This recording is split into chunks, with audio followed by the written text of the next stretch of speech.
And we are live. Yeah. So today I want to talk about something that's very timely because today is 1st of July. Do you know how to holiday? I mean, seriously, holiday.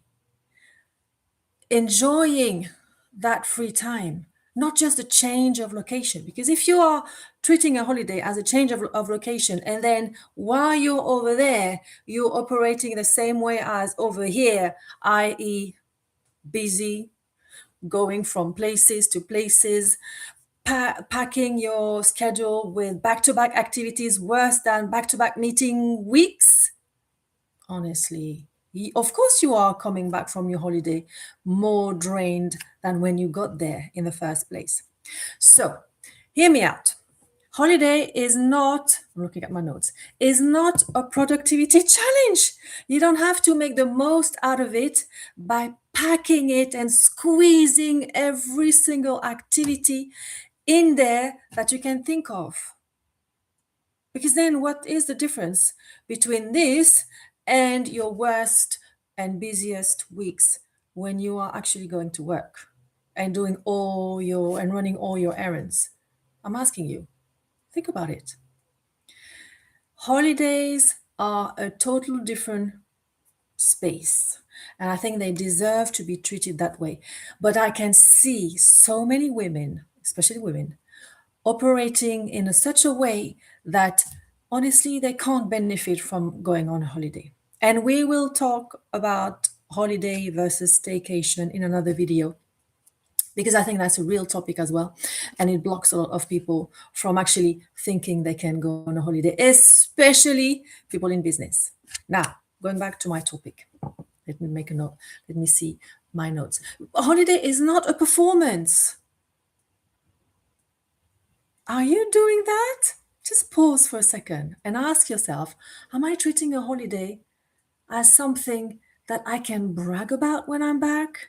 You know, just like these people, and nothing wrong with that, but it always makes me smile.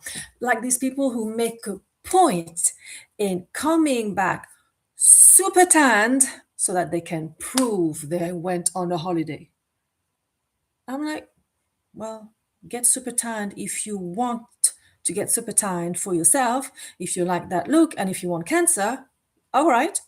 But don't do it for other people to prove that you had a good time. I don't know. It's kind of disturbing for me, but hey-ho, each to their own. The nervous system needs space, and that's exactly what a holiday is for. But of course, if you don't treat it that way, you are doomed. So let me help you. Let me help you with 3 things that you absolutely want to consider when you're getting ready for your holiday. First, do not pack your calendar with activities. And what you're going to do, first things first, you're going to plug in, not plug in, but you're going to slot in, me time or rest time, do nothing time, far niente time, where honestly, whether you sleep, whether you have a lie in, whether you wander around in the, let's say, resort or maybe in the area aimlessly just for the sake of it, that's when you do that. And you will see and you will feel your nervous system just expand and just like, you know, when you take a lovely sigh of relief, it's going to be a moment of relief for you. Because when can you do something like that in your day-to-day life? In your day-to-day life, whenever you have a lie-in, there's in your mind running, oh, I should be doing this. Oh, there's that to do. Oh, and the to-do list. Oh, do I have this ready? Have I packed? But this time on your holiday, you can really take advantage of the fact that maybe you're in a hotel and everything is taken care of, or maybe you're on a cruise and everything is taken care of. Again, we'll look at staycation because that's slightly different, of course. So if everything is taken care of, can you just let go? Can you just rest in that space of being supported, being taken care of? and just do nothing. And of course, if people around you are not on the same page, and I'll get to that point, that means you want to schedule me time. It's also your holiday, darling. The second point is, if you let everyone, don't let everyone's agenda become your agenda. Don't put everyone's needs on top of yours. Don't have everyone's wishes become your command, because then you're gonna end up being exhausted, resentful, probably. Sorry about the light. I think I didn't check the light. It's very much light in there as well. And when you're exhausted and when you're resentful, honestly, you're not feeling happy, and other people are not feeling happy as well, and they don't get it because you never said that you wanted some me time, and they're not in your head. Flash news. No one's in your head. No one can read you, read your thoughts, read your needs. If you don't express that, if in one way or another, verbally or energetically, we can come back to that another time. Put a question in the comment if you're intrigued by that. If you don't express yourself, how do you want people to understand what you need, what you want, what you desire? It will not happen. So we have to learn how to do that if that's not the case already. And you can do it in such a lovely and respectful and actually funny way. And if you want to know more about that, just put a comment below, and I'll be making sure that I create a video on that. So going back to my point, don't cram your calendar with back-to-back activities. Create space, create me time, rest time, far niente time.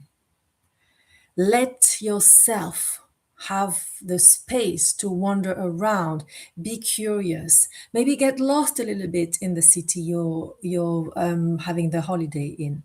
I find it such a beautiful way to explore a culture, to explore a city, to just decide, you know what, for 2 hours I'm just going to get lost and enjoy the sceneries and look at the buildings and chatting with people, maybe get inspired and go and sit down in the cafe that I didn't know existed before. I didn't Google it. I'm just discovering it as and when, and I'm following my intuition. I'm following the impulse to, you know what? What do they have? Do they have chocolate con churros? I don't know. I'm just thinking if I'm in Spain. Or do they have, I don't know, affogato if I'm in Italy? You see what I'm saying? And then you just like, you just rest and you take your time and you don't have your eye on the watch. That's another thing. Because when you pack your calendar with activities, that means you're still going to operate from that place, from that watch, from that time schedule, structure.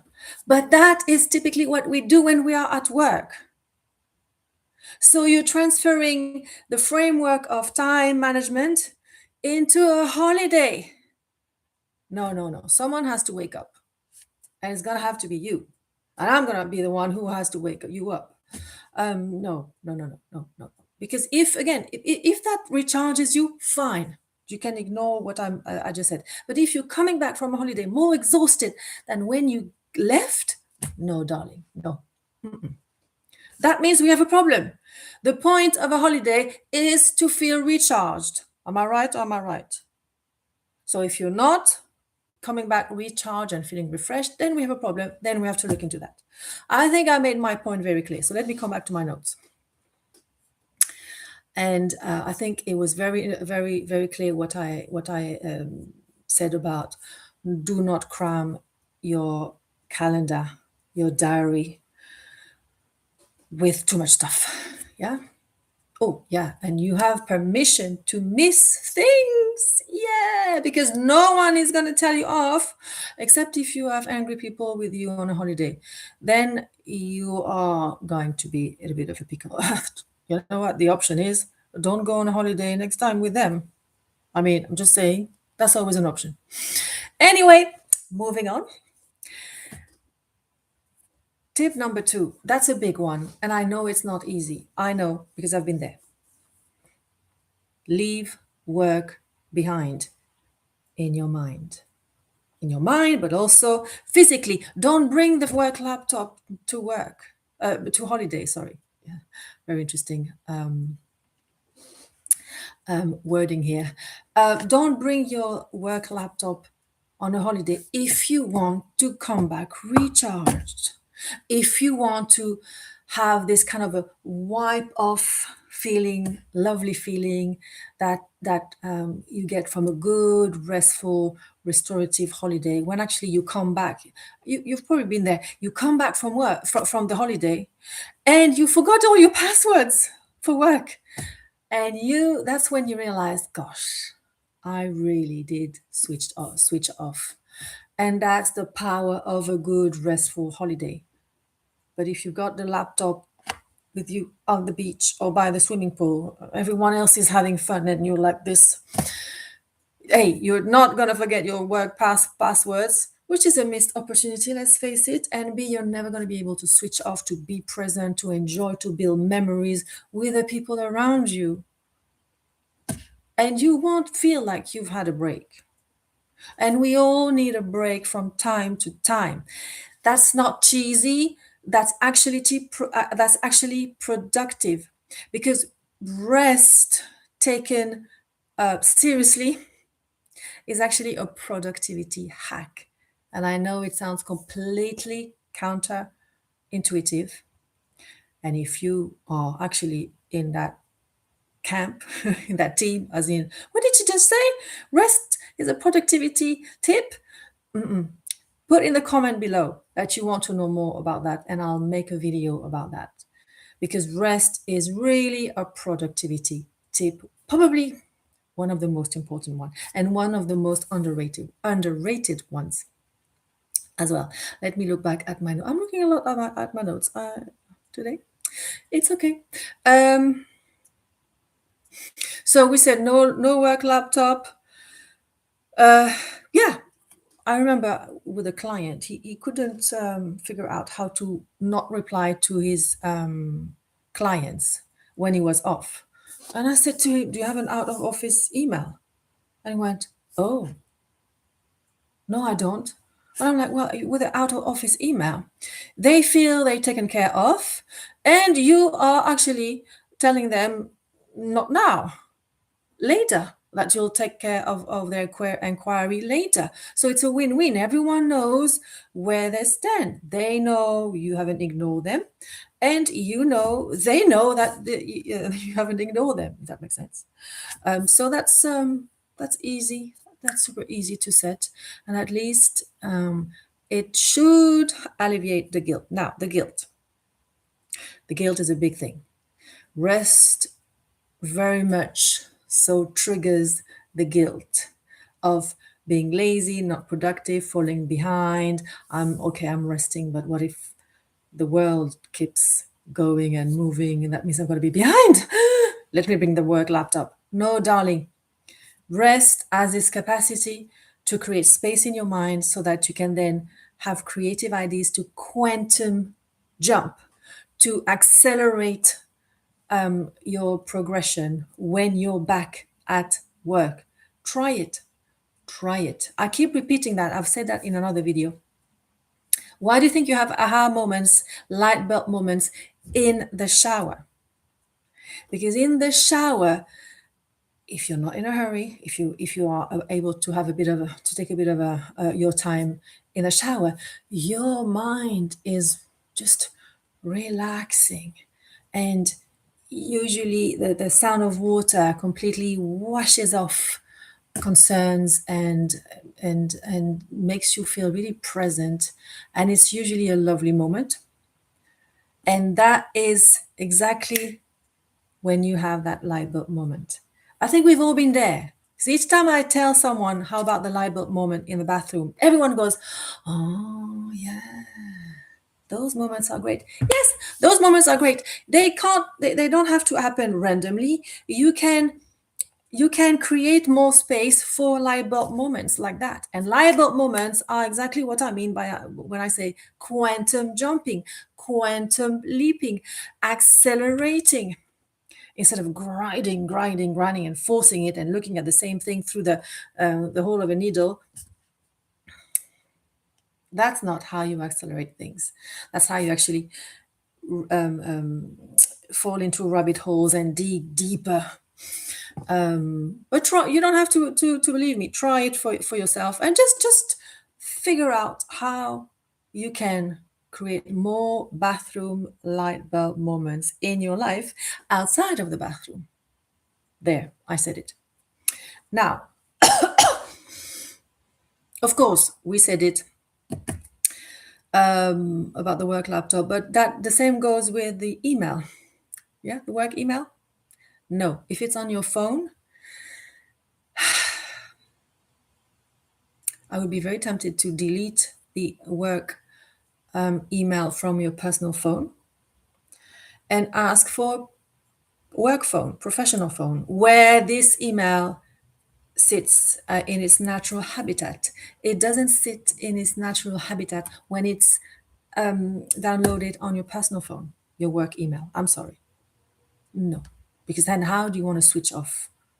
Evening, weekends, let alone holidays. That's not going to be possible. And I know apparently that's how you stand out as an employee. Honestly, they're going to lay you off even though you're the best employee. Do you think they? Darling, that's a myth. I think this myth is just crumbling, and that's good. That's good. We have to have strong boundaries because otherwise, that means burnout, that means resentment, that means feeling lack of recognition for all the sacrifices you're making for your company. Honestly, that's not a good place to live in. Anyway, back to the topic of the holiday. It's a huge topic, isn't it? Holidays and how to holiday. So that's point two. I think I made it clear. I'm still checking my notes, but yeah, don't bring the laptop. Don't check your emails. Ditch the work email app from your personal phone as much as you can. In worst case scenario, you download it back. When you're back from your holiday. And last but not least, it's a bit of a long video, but I'm sure it's helpful, and I'm hoping it's helpful. Last but not least, that one thing, that you know that each time you do it, recharges you like nothing can do, like nothing can. That one thing, hold on to that thing and do more of that when you are on a holiday. And that takes me to staycation, because that one thing can be either something that you maybe scuba diving, which is maybe difficult for you to do if you don't live by the sea all year round. So that's more for a holiday abroad or in a different location type of activity. Brilliant, scuba diving. But maybe it's gardening in your own garden that really recharges you. Maybe it's going for a walk in your favorite park in the local area that recharges you. These are tips for your staycation. Yeah, because you can do that without taking, without hopping on a plane and going somewhere else. And but that thing that recharges you, why it's so important? And let me tell you, let me share a personal story. When I had my first burnout, I typically lost touch with myself and with the environment. So what do I mean? I would walk down the street to go to my home, and I would look around me and I would be like, why is everything feeling so weird, so foreign, so like behind a veil, like it's there but it's not there. I recognize, but it's also not that street. It's not that house. It's not every it's hard to it's hard for me to describe, but this is how I would describe it. Everything felt weird and foreign. And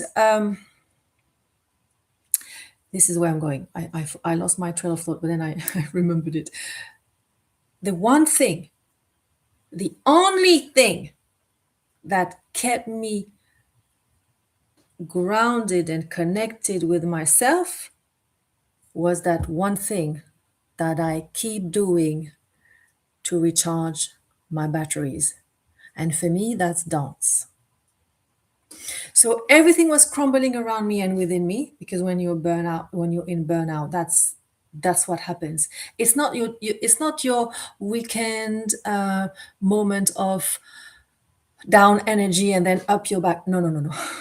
Because burnout at the moment is used for anything and everything, and that's not helping people who are actually in burnout but not understanding exactly what state they are in. When you're in burnout, your nervous system is fried. You are disconnected from yourself. You have no energy, but you want to do things, but your body has given up. Your nervous system is completely, yeah, kind of shut down. And that's not a weekend.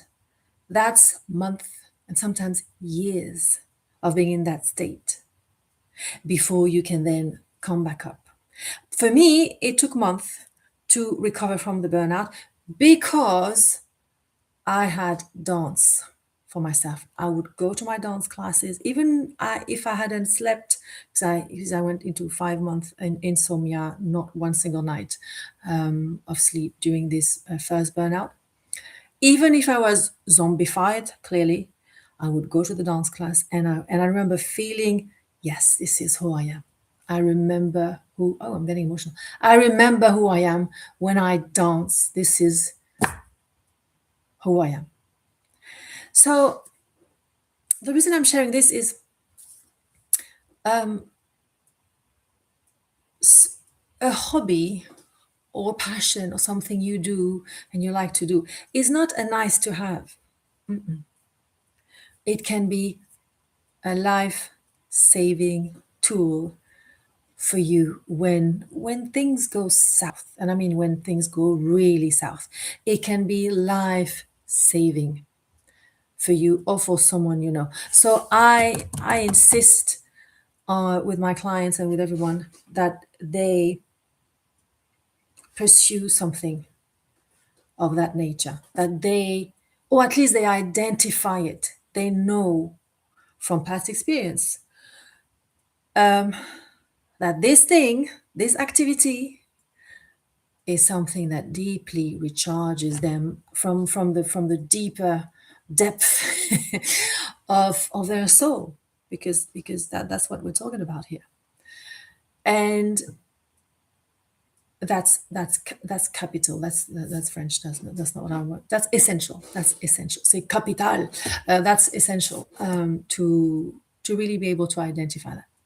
So I hope this was helpful, because how you holiday is how you guarantee you're going to feel refreshed or come back exhausted after the holiday. And you choose your own adventure. I personally choose feeling refreshed and recharged and ready to tackle any project or challenges or whatever the case may be when I'm back in business. All right, I will see you on the next one. It was lovely to just share that with you very spontaneously. So I hope you enjoy and find it useful. Bye. I'll see you in the next one.